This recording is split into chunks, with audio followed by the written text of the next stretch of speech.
It's hard not to compare Dark and Darker to the previous game that captured my attention last month, Mortal Online 2.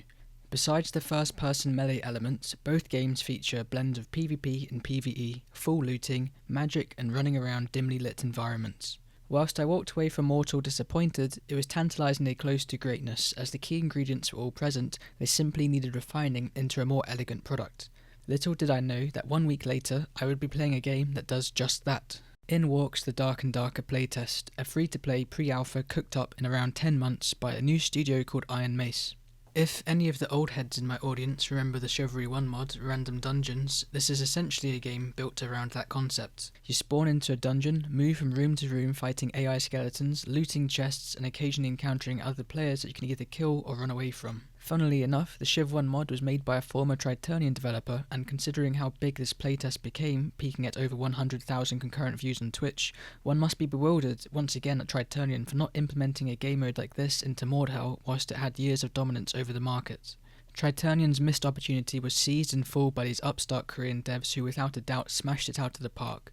The pre-alpha was the most fun I've had in gaming since the early days of Mordhau, back when its Battle Royale mode was still active. Whilst there were some expected issues, overall it felt remarkably polished, and despite the servers getting overloaded, it was still far easier to find action than in Mortal. Unlike Mortal, Dark and Darker inherited Chivalry's highly celebrated real-time swing system. Despite its heritage, the combat is unapologetically casual. There's no feinting, and thankfully there's no dragging due to the held block system, although I wouldn't recommend blocking at all, as this typically grants your opponent a free opportunity to try and hit around it, which isn't particularly challenging. As a result, melee combat in this game closely resembles Rock'em Sock'em Robots, with both players flailing at each other until one collapses, with some turn and run how thrown in if feeling adventurous. Its simplicity, whilst potentially off-putting to those more accustomed with the cathedral-esque skill ceilings present in previous titles, is in its own way charming. Dark and Darker has no aspirations to be deeply competitive, and nor should it. Each match is inherently unbalanced from the first second, with players spawning in random locations with different gear and varying squad sizes. The simplistic combat was still more than enough to distinguish the melee deities from the unanointed, and the obvious benefits as new players were less intimidated than other melee games which are overburdened with mechanics. It's a refreshing take on the genre, and I almost don't want to give any feedback, as I'd be more interested in the devs pursuing their own vision, as they're clearly capable of executing it, but perhaps my thoughts may prove useful or entertaining. The recurring comment on my videos was that the attack speeds felt too slow, but perhaps that's intended to promote methodical gameplay with greater emphasis on positioning, which creates space for the range classes to breathe. At the same time, were it up to me, I'd probably try speeding things up. As previously mentioned, blocking could be buffed, every weapon should probably be able to block, and Swift brought up that after successfully landing a hit, you should be able to cancel any ongoing attacks and block immediately. My main gripe with the combat is something I previously campaigned against in Mordhau, combo after miss. Comboing ideally should be reward for successful hits. When you can miss and continue to chain attacks, it creates a meta of missing intentionally whilst warding your opponents away, and then stepping forward with a preferable animation, for example the stab on the Bardiche. Stabs should also probably have less release to balance out how easy it is to aim with them. Towards the end of the playtest, I found myself becoming burned out with the constant looting of every skeleton and chest. Perhaps the NPCs could drop items on death rather than requiring to interact with the bodies to speed up the process.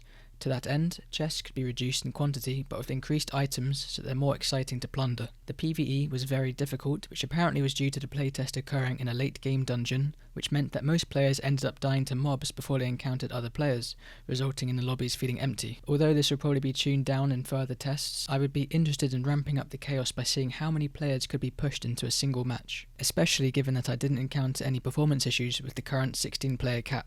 I'm not sure how the dungeon level system is intended to work, but the way Clean described it to me was that when you reach a portal to go deeper, you would get put into another matchmaking queue with all the other players currently going down to that level, not just the players on your server, which is how it functioned in the playtest, effectively making the second dungeon barren of any PvP. That system sounds incredibly interesting, as each layer of the dungeon would be a separate match, where you would find increasingly skilled and well-equipped players, so I hope the devs do manage to make that work somehow. There's an ongoing debate over whether or not a solo queue mode should be added, and whilst I wouldn't really mind either way, I personally think the devs should stick to the current system. Dark and Darker has serious Dark Souls inspiration, which famously has no difficulty modes. In that vein, I think there should only be one match type. To make multiple player queues would not only fracture the player base, but it would also detract from the game itself. Perhaps it would prove more profitable to farm items in the solo queue mode to then carry over to your squad games. Furthermore, it would also make the squad mode more predictable, as you'd encounter primarily squads of 3 rather than the scattered duos and solo players. As proven by my 10-minute montage, soloing is definitely viable. I even had to start deleting my less impressive 1v3 clips. Remember, this isn't a BR game, you don't have to kill every player on the map. Solo players have the luxury of being able to escape through single portals without having to worry about their team, and you should do so whenever you feel outnumbered. Once a proper matchmaking system to find teammates is included, the complaints regarding this will probably relax. My final complaint isn't necessarily feedback, rather it's an issue I have with the extraction genre as a whole.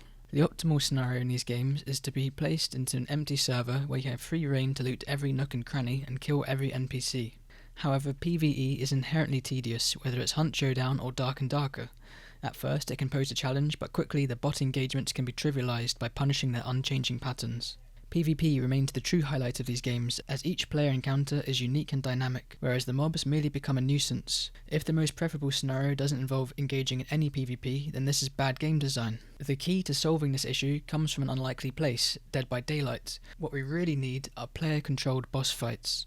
In each match, one player would spawn in as a boss, significantly tougher than the average player but dropping the best loot, and thus a target for the whole server. This would shift the extraction genre to PvPvP, shaking up the match completely. Imagine running away from a rampaging boss, or forming an alliance of convenience with another squad to take it out. There's endless possibilities here that only other players can provide. This, of course, might not be the direction that Iron Mace want for their game. Dark and Darker, even in its current pre-alpha state, has already got me hooked, and I thoroughly recommend checking out the next playtest weekend starting on the 28th of October.